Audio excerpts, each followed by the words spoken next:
से हज़रत अबू बकर सिद्दीक, हज़रत अबू बकर सिद्दीक, जोर से बोलेंगे सब। हज़रत अबू बकर रज़ियल्लाहु अन्हा, हज़रत अबू बकर रज़ियल्लाहु अन्हा मक्के में 573 ईस्वी में पैदा हुए। वो कपड़े की तिजारत करते थे।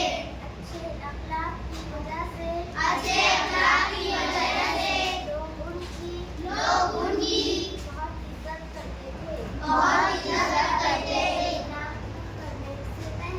इस्लाम कबूल करने से पहले वो शिर्क और शराब नोशी को बुरा जानते थे।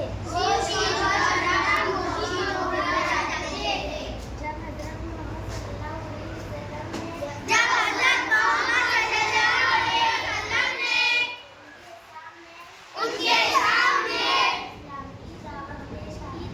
इस्लाम की दावत पेश की तो उन्होंने उसे फौरन कबूल कर लिया।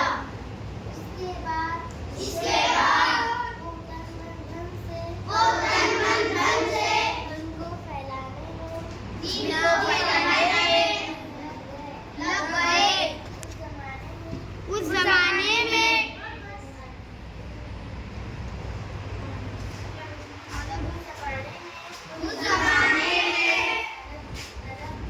अरब में गुलामी का रिवाज था।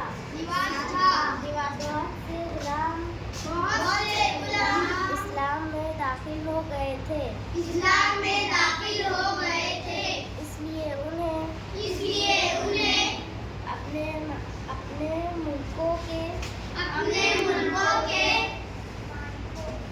जालिम का जुल्म का सामना करना पड़ता था।